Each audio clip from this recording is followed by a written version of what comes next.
E nessa noite Deus, Ele ministrou o meu coração sobre algo que é maravilhoso, sobre a geração que nós representamos, sobre o que está sobre a nossa vida, sobre o que foi liberado sobre nós, e que nós precisamos tomar posse e se posicionar diante daquilo que Deus liberou, para que aí sim nós possamos avançar em nossas vidas em direção aos caminhos de eternidade que o Senhor criou. Do mesmo jeito que aquele povo tinha sido liberto, que Deus usou um homem, este Moisés, para guiar aquele povo. Após Moisés se levantou uma geração tão poderosa, tão grandiosa, uma geração que viveu milagres, que viveu prodígios, que viveu maravilhas, e o Senhor ministrava o meu coração durante todos esses dias. Nós somos a geração que vai colher, nós somos a geração que vai viver, nós somos a geração que vai alcançar tudo aquilo que foi semeado, tudo aquilo que foi liberado, tudo aquilo que foi profetizado. Eu tenho falado sobre isso há dias, e Deus tem ministrado o meu coração, irmãos, que se nós tivermos entendimento e nos posicionarmos, nós seremos testemunho para essa geração, nós seremos testemunho para essa cidade, de que Deus continua habitando no meio do seu povo, de que Deus continua realizando milagres, prodígios e maravilhas, de que não somos apenas uma igreja nessa cidade, um ministério bola de neve, mas que nós somos filhos e filhas de Deus, que conhecem os céus e a glória, que se movem no mundo espiritual e que vivem milagres nas suas famílias, que vivem milagres nos seus dias, que vivem milagres em suas vidas, que são testemunho do poder e do agir de Deus. Vocês creem desse jeito, igreja? Então dá um glória aí no teu lugar. Eu quero ver uma igreja avivada, um povo avivado, em nome de Jesus. Dá um glória aí. É disso que eu estou falando. Entre a libertação do Egito e a terra da promessa, igreja, existe um deserto. Olha para o irmão que está do lado. A hora que você adora, você fala, não sei para que isso. É o poder da palavra sendo manifesto. Olha para o irmão do lado e fala assim, ó: entre a libertação do Egito e a terra prometida existe um deserto. Até aí existe uma jornada, existe um caminho aonde os nossos corações, as nossas intenções e as nossas verdades são colocadas à prova. Então, não somos mais aqueles que viviam na escravidão do pecado, não somos mais aqueles que estavam aprisionados, que não tinham controle sobre as suas vidas, mas também ainda não tomamos posse de tudo aquilo que foi conquistado para nós. Estamos enfrentando batalhas, estamos tendo o nosso caráter moldado à semelhança do Evangelho, da palavra, para que nós possamos refletir Cristo na nossa geração. Então ainda não estamos tão adornados, tão perfeitos, mas também não estamos naquela carapaça do velho homem. Deus, quando coloca o nosso coração à prova, quando nos coloca à prova, Ele quer ver no que está fundamentada a nossa crença e a nossa esperança. E aí, meu irmão, a coisa aperta para nós.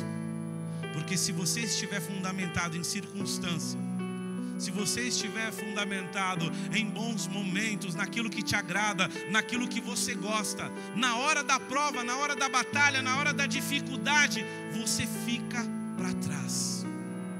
Porque ninguém vive aquilo que gosta apenas, ninguém vive aquilo que quer apenas. Nós somos chamados para permanecer e prevalecer diante daquele que tudo conquistou, diante daquele que disse: tende bom ânimo, no mundo tereis aflições, eu venci o mundo. Então você tem que ter bom ânimo. Todos nós temos aflições, todos nós passamos por lutas. Domingo passado eu estava vindo para o culto e bati o carro. Falei: meu Deus! Irmãos, pensa numa vontade de: meu Deus, Senhor, o Senhor não está vendo, o Senhor não está me guardando. Como que esse homem enviado aqui entra na minha frente e faz esse carro? Aí Deus falou: você não está bonzinho, meu filhinho, você não está inteirinho, nenhum cabelo seu caiu, nenhuma unha sua caiu. Você pode voltar para sua casa, recolha os teus cacos. Presta atenção, o Espírito Santo de Deus falando: recolha os teus cacos. aquilo que você deixou. Volta para o teu lugar de encontro. Quando eu cheguei na minha casa, os meus filhos estavam tomando café na mesa, a minha esposa estava preparando as coisas. Eu falei: eu sou bem-aventurado, bendito o nome do Senhor, a minha família preservada. Então, meu irmão, será que uma adversidade move a tua fé a ponto de você estar abalado e não perceber o favor do Senhor? Será que uma batalha, uma luta, uma circunstância diversa mexe tanto com você que você não consegue perceber Deus nos teus dias? Como eu fui ministrado. Eu dobrei os meus joelhos e falei: obrigado, Pai, obrigado, porque eu não estou vivendo aquilo que eu gostaria, mas eu estou preservado diante da tua presença. Então, meu irmão, bora para a batalha, povo de Deus. Bora para cima, arregaça a manga e trabalhar. Não dá para ficar chorando. Aconteceu, amém. Como nós vamos resolver? Como nós vamos sair disso e seguir adiante? Você não pode ser paralisado por uma circunstância. O velho homem não pode se manifestar. Aconteceu que o rapaz: eu não vou pagar, não sei o que. Eu olhei para mim, olhei para ele e falei: ixi, não vai dar. Não vai, eu não quero aparecer na delegacia e ligar para o pessoal da igreja: vem aqui me tirar, porque saí brigando com um rapaz. Imagina, no horário do culto, aí está lá aquela ovelhinha que está se convertendo. Ah lá, não é o pastor brigando no meio da rua. Igreja, só o que Satanás quer é um tropeço seu, irmão. Só uma palavrinha saindo da tua boca maldizente é o suficiente para fazer alguém tropeçar. Eita Deus. Então, como que funciona?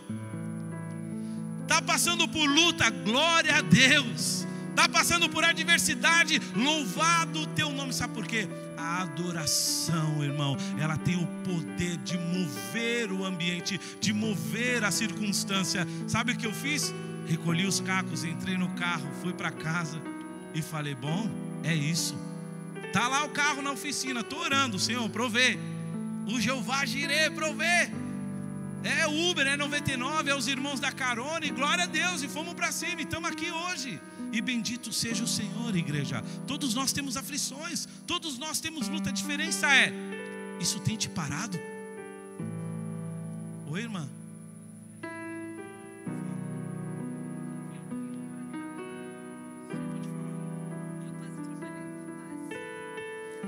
A paz, igreja. Eu vou testificar porque Deus falou comigo agora e eu estou aqui resguardada. Mas quando eu estava chegando aqui, eu estava vindo já atrasada, rápido. Quando eu passei pela igreja adventista, ali tem um cruzamento. Eu olhei, eu não vi nenhum pedestre, e olhei para cá onde era mão de carros. Não havia carro, eu atravessei. Quando eu atravessei, uma bicicleta passou na minha frente, eu freiei com tudo em cima do rapaz, quase o atropelei. Foi um susto tremendo para mim, um susto tremendo para ele. Quando eu olhei no retrovisor, e passei, ele saiu xingando. Quando eu olhei no retrovisor, ele estava do meu lado, já chegando aqui no cruzamento da Avenida São João. E eu falei: é agora. A Maitê do meu lado, extremamente nervosa, minha filha: mãe, ele veio em cima de você. Eu abri o vidro e falei: olha, você já veio xingando com 5 pedras, né? Eu falei: agora que sobe, né, o meu lado, Pedro. E eu pensei nisso, eu falei: eu estou indo para a igreja. E eu falei para ele: eu estou indo para a igreja, você não vai me atrapalhar, você não vai me impedir, eu te peço desculpas, mas foi sem querer, eu não te vi, você estava na contramão. E ele saiu xingando, brigando, eu fechei o vidro e caminhei, orando. Mas eu confesso que eu fiquei muito nervosa. Mas o Senhor me... Glória a Deus, é uma salva de palmas ao Senhor, para você ver. Que bênção, né? As conexões aí, as loucuras que a gente vive. Então, igreja, tem te parado a luta, a adversidade, a circunstância contrária? Ela tem tomado tanto o seu foco que você não consegue mais olhar para cima. Você está travado, você está paralisado.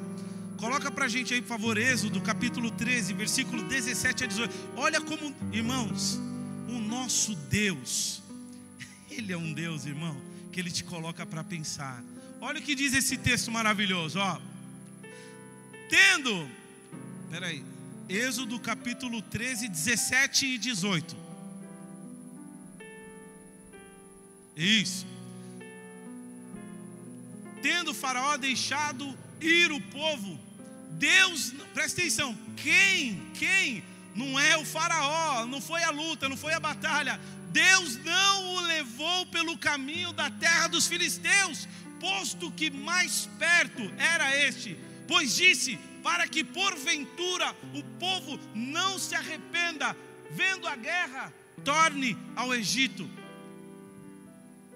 O próprio Deus levou o povo por um caminho mais longo, sendo que essa travessia poderia ter sido feita, irmãos, 2 ou 3 semanas, num percurso de 20 quilômetros diários. Em 2 ou 3 semanas eles teriam chegado na terra da promessa, mas eles levaram 40 anos para poder entrar na terra da promessa. Aqui a gente vai aprender muito nessa noite sobre todo esse contexto. O próprio Deus levou aquele povo por um caminho mais longo. Então você vai olhar para a pessoa aí que está do teu lado, não precisa falar nada, mas você vai olhar para ela e você vai entender agora que é o próprio Deus que está te conduzindo, às vezes por um caminho mais longo, por uma situação da qual você não concorda. O próprio Deus está te levando, sabe por quê? Para poupar a sua fé, para poupar a sua vida, para te preservar. Porque se você tivesse ido pelo caminho mais curto, irmão, você teria desistido e teria voltado atrás. Então muitas vezes você olha e fala: Senhor, por que não cessa? Por que eu não consigo? O próprio Deus está te conduzindo, meu irmão, minha irmã. O próprio Deus, existia um caminho mais curto, mas esse caminho tinha uma guerra tão grande, uma batalha tão árdua, que Deus, em sua onisciência, julgou: o povo vai olhar a guerra e vai voltar para trás. Só que tinha alguns detalhes que precisavam ser observados, detalhes estes que toda aquela geração que estava no Egito, presta atenção, isso é seríssimo, era uma geração que nasceu debaixo da escravidão, era uma geração que não conheceu a liberdade, era uma geração que não tinha fundamentos, preceitos, que não sabia uma questão de higiene, uma questão de cuidados. Era uma geração que só conhecia a vida do pecado, a vida da escravidão, a vida da subjugação.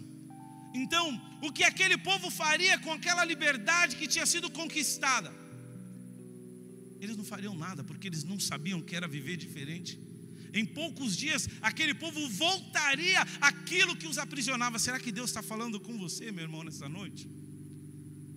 A vida que você levava no mundo, a vida do pecado, a vida da entrega, a vida do sacrifício, essa vida que você tinha, até que Cristo venha e faça nova todas as coisas, é a vida que te aprisiona, é a vida que te prende, é a vida que te rouba. Então aquele povo é levado ao deserto para aprender nos mínimos detalhes como era uma nova vida na dependência de um provedor, de um Deus soberano. Não mais escravos, livres, porém em direção ao caminho da promessa. Ainda não vivendo agora este estado, é o estado que nós nos encontramos, que muitos de nós estão se encontrando nessa noite. Você já não está lá no Egito, você está no caminho da promessa, mas existem algumas coisas que precisam ser trabalhadas, existem algumas coisas que precisam ser renunciadas. E aí, irmãos, o que dói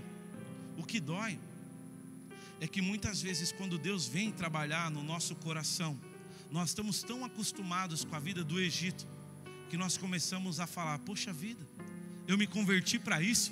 O que eu mais escuto é: agora está uma batalha, agora está uma guerra. Irmãos, Deus está fazendo a obra não se faz num dia, a obra não se faz num domingo. A obra de Deus nas nossas vidas é todo um processo, ela tem toda uma jornada, amém? Aquele povo estava acostumado a ser escravo, nasceram na escravidão. Deus os leva ao deserto, Ele está trocando, igreja, a escravidão pela provisão. Só que essa troca de ser escravo e se tornar dependente, ela mói a gente, ela mói o nosso caráter, porque você não pode mais usar das artimanhas do passado, você não pode mais usar do jeitinho. Agora você tem que crer que Deus vai fazer. Você tem que se posicionar. Você não pode mais mentir. O vendedor, meu irmão, ô louco, entrou na loja, serve, pode levar. Os vendedores me olhando. Então, antigamente, irmão, para vender, tem que bater a meta. Vai, essa tinta tá meio não sei o quê. Brincadeira, olha os caras me olhando. Não é assim, não. Então, antigamente, para bater a meta, o vendedor, meu amigo, o vendedor de carro, o cara fala, esse carro aqui 1.0, ele tá bom, dá para levar a família, dá para pegar o morro, dá esse carro tranquilo. O cara sabe que não vai atender, precisa bater a meta, só fecha naquele valor. Agora em Cristo Jesus você tem que falar para ele, meu irmão, isso aí não vai dar não. Eita Deus provando o caráter, eita Deus provando o coração. Você tem que falar a verdade, você está em Cristo, você é uma nova criatura. Então aquele que estava no trabalho, que não fazia a sua parte, aquele ali, olha, Deus começa a trabalhar na gente de tantas formas, que você fala, Senhor, como é que pode? Meu irmão, quando a gente vem para Jesus, o nosso caráter é lapidado, a nossa vida é transformada. Gente, presta atenção. No período do Êxodo, os estudiosos dizem que a idade média de vida de uma pessoa era de 40 a 50 anos. A idade média. Eu pergunto para vocês, quanto tempo aquela geração ficou no deserto? Quanto tempo? Toda uma geração foi levada a um caminho de transição para poder acessar aquilo que Deus tinha para ela. Mas eles não entenderam o caminho, não se abriram para aquilo que Deus estava fazendo, não se posicionaram, murmuraram, reclamaram. E irmãos, esta não era uma geração, presta atenção como isso é sério. Esta não era uma geração que não conhecia milagres. Eles viram o mar se abrir diante deles. Eles viram os cavaleiros de Faraó se afogarem depois deles passarem. A Bíblia diz que de dia uma nuvem os protegia do sol e de noite uma coluna de fogo. Aí eles reclamaram da comida, codornizes, maná, eles reclamaram e Deus provendo Então era uma geração que estava envolvida no sobrenatural de Deus. Era uma geração que estava vendo milagres, estava vivendo prodígios e maravilha. Mas o seu coração e a sua mente continuavam lá no lugar do Egito, lá no lugar da escravidão. Fato é que acontece algo. Êxodo capítulo 32, versículo de 1 a 4. 32, Êxodo 32, versículo de 1 a 4. Abre aí na sua Bíblia aí, por favor. Veja se não reflete alguém.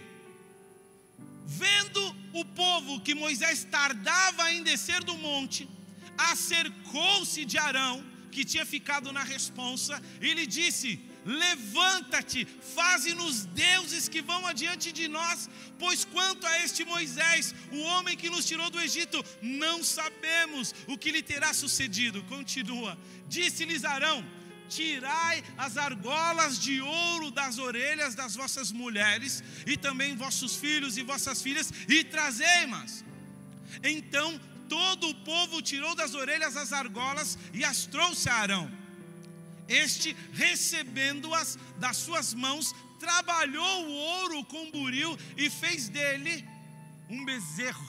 Jesus Cristo. Então disseram: são estes, ó Israel, os teus deuses que te tiraram da terra do Egito.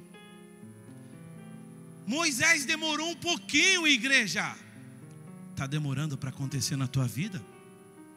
Está demorando a transição? Não aguento mais esperar, não consigo mais. O povo que viu o milagre, o povo que viveu o sobrenatural, o povo que foi guiado. Moisés subiu ao monte. O que eles estavam fazendo aqui? Presta atenção. A mente deles estava cativa na velha vida, na velha forma de viver. Eles já não estavam no mesmo lugar, mas a mente deles estava naquele mesmo lugar. O que eles fizeram? O que eles sabiam. Vamos adorar um Deus. Vamos adorar um Deus que nós conhecemos. Sabe por quê? No Egito tinha o Deus Apis. Esse Deus Apis, ele tinha a forma de um touro, de um bezerro. Então o que eles fazem? Eles fazem aquilo que eles sabiam. Eles repetem aquilo que era natural deles. E você? O que tem repetido? Quando você está numa situação que te aperta, qual é o comportamento que você tem exposto? O que vem na sua boca quando você está sob pressão? Quais são as palavras que saem da sua boca quando você está numa situação adversa? Qual é a sua posição quando você é contrariado? O testemunho da irmã que, poxa, me perdoa. Olha o que eu falei para vocês, eu recolhi meus cacos e fui para cá, porque eu sou fortão? Não, porque eu sou sábio? Não, irmão, porque eu sabia onde ia dar.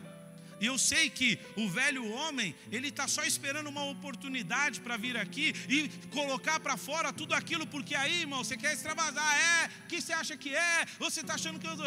Mas esse cara não tem mais lugar, irmão. Aquele que está em Cristo, nova criatura é. Não é pela nossa força e pela nossa capacidade. Eu falei para ele, vai na paz, deixa eu quieto aqui. Vai na paz, só me deixa quieto aqui. Juntando ali meus cacos em frangalhos. Muitas vezes você vai precisar falar, vai na paz. Não discuta no teu lar. Não libere palavras de maldição na sua família. Não amaldiçoe o seu emprego. Não amaldiçoe a sua família. Não amaldiçoe aquilo que Deus te deu. Tá luta, tá barra, tá difícil. Coloca um louvor e começa a adorar. Ah, eu não tenho ambiente para isso. Então vai dar uma caminhada, irmão. Vai respirar um pouquinho. 5 segundos aqui, E traz à memória aquilo que te dá esperança. Lamentações 3:21. Lembra de onde Deus te resgatou. Lembra qual é a porção. Sabe por quê? O que o diabo tem é um prato de lentilha, é uma migalha diante de tudo aquilo que Deus tem para a sua vida. Irmão, aquele povo ia entrar na terra que mana leite e mel, mas eles só conseguiam ver o gigante da terra. Os olhos deles estavam como que com escamas. Tudo apresentado diante delas. Tem uma mesa hoje aqui, igreja. Nós nos assentaremos com Cristo. Tem uma glória vindo sobre nós. Há uma porção. O Espírito de Deus quer manifestar o seu poder. Tudo o que os nossos olhos veem são as lutas do horizonte, a batalha, a dificuldade, a circunstância contrária. Igreja, nós precisamos trazer à memória, nós precisamos ver a glória. Senhor, em nome de Jesus, move o coração da tua igreja, Pai. Em nome de Jesus, move o coração do teu povo, Senhor. Igreja, presta atenção, isso é sério. Você pode ter promessas, você pode viver milagres, você pode ter sido liberto, mas se a sua mente não for transformada, você não entra na terra. Você pode estar diante dela e não tomar posse. Você tem uma família, mas não vive o que é ter uma família na presença de Deus. Você tem um emprego, mas não vive o que é ter um trabalho abençoado pelo Senhor. Você faz algo, mas não vive aquilo que está com a bênção de Deus. É diferente, amém? Você tem um filho, mas a sua luta é o filho que seria a sua herança, que seria a sua promessa. Vocês estão entendendo aqui, igreja? Deus está falando aos seus corações. As circunstâncias que te levam de volta ao Egito, elas te trazem velhas práticas e o velho homem se manifesta. Olha o que diz, meu Deus, que forte, Números 20:12. Abre pra gente, Números 20:12. Ô Edu, agora está bem mais rápido, hein? Glória a Deus, a gente alinha antes, manda o versículo para ele, rapidinho vem. 20:12. Não é 22 não, é 20:12. Isso. O Senhor disse a Moisés e a Arão: visto que não crestes em mim, para me santificardes diante dos filhos de Israel, por isso não fareis entrar este povo na terra que lhes dei. O próprio Deus não permitiu que aquela geração entrasse na terra da promessa. E aqui eu começo a palavra, porque agora o Senhor fala conosco. Aqui, agora, essa começa a palavra. Porque enquanto aquela geração se perdeu, se bloqueou e se fechou, outra geração estava nascendo naquele lugar. Uma geração que nasceu por sementes que foram plantadas por aqueles que vieram antes deles. Quem caminhou até o deserto não foi aquela geração, foram os pais deles. Aqueles que nasceram no deserto, já nasceram com a visão do sobrenatural, com a provisão do Senhor. Não nasceram escravos, mas nasceram livres. Vocês estão pegando aqui?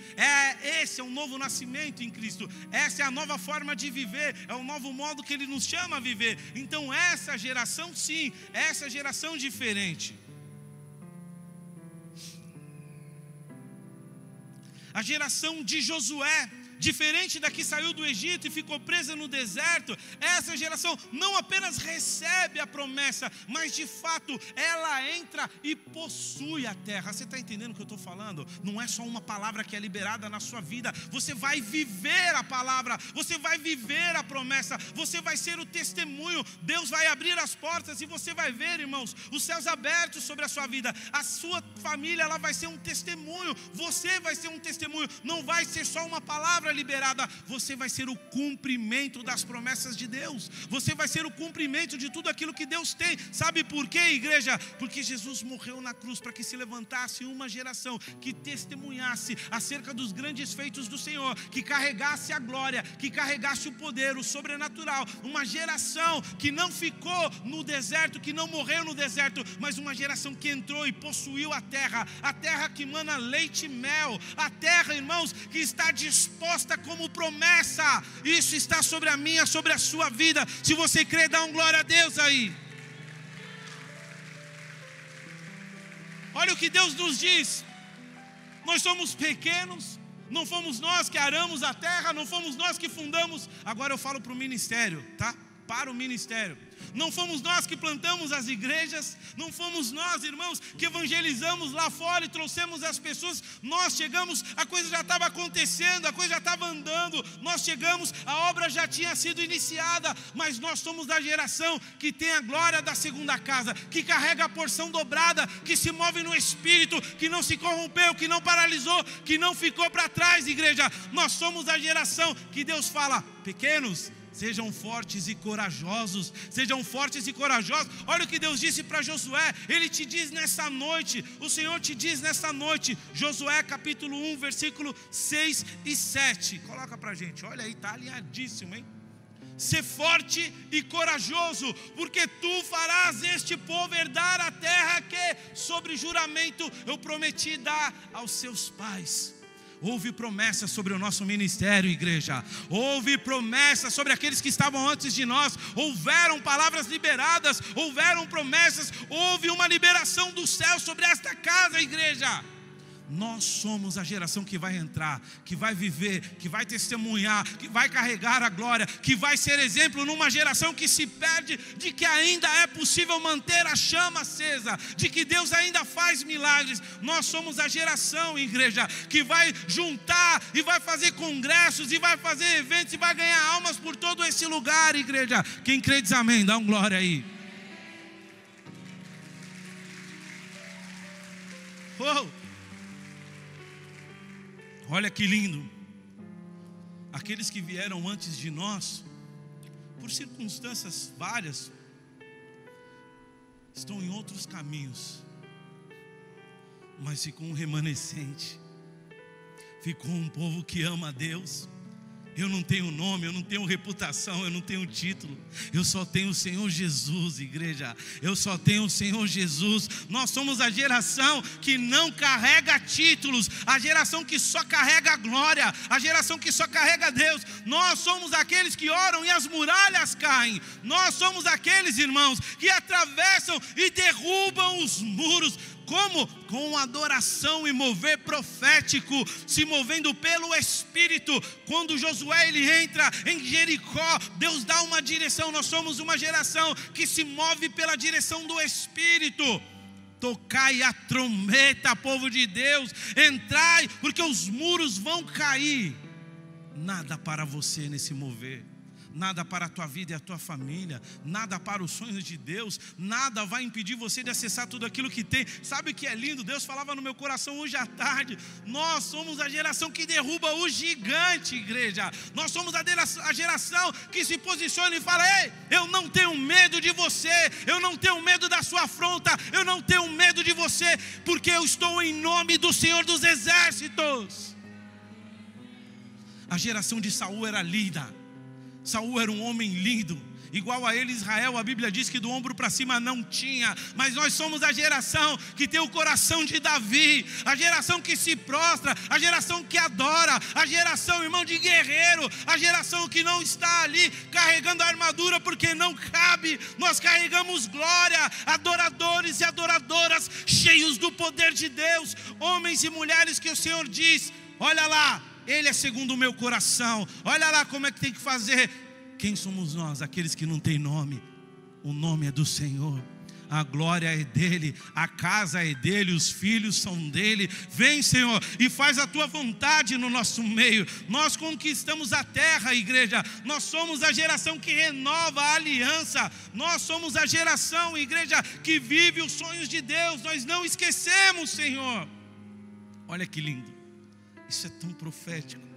Quando eu passei a entender isso, meu Deus, nós somos a geração que tem como teto o piso da geração anterior. Eu vou pedir depois, quando nós pudermos, nós vamos escrever aqui na fachada da igreja: o vosso teto é o nosso piso. Para todo dia que a gente entrar nesse lugar aqui, a gente lembrar que tem uma porção dobrada da glória de Deus. Que sim, nós carregamos a glória da segunda casa. Homens e mulheres cheios do Espírito. Homens e mulheres adoradores. Jovens que não sabem como. Que não tem método, que não tem estrutura, que não tem regimento. Nós não estamos aqui, olha, todo adornado, pomposo, carregando. Não. Nós só amamos a Deus. Nós só amamos a Deus, igreja. Nós só servimos ao Senhor. Uma geração profética. A geração que luta contra gigante. Aleluia, bendito o nome do Senhor. Quantos aqui nessa noite entendem que Deus está falando com você? Olha que lindo. Sabe o que é melhor, igreja? Sabe o que é lindo? É ver que quando Deus chama Josué para entrar na terra, Josué não entra sozinho na terra. Ele entra com todo aquele que nasceu e permaneceu, todo aquele que prevaleceu, todo aquele que acreditou. Então, entra com Josué toda uma geração profética, toda uma geração que carrega a glória, uma geração que ama a Deus.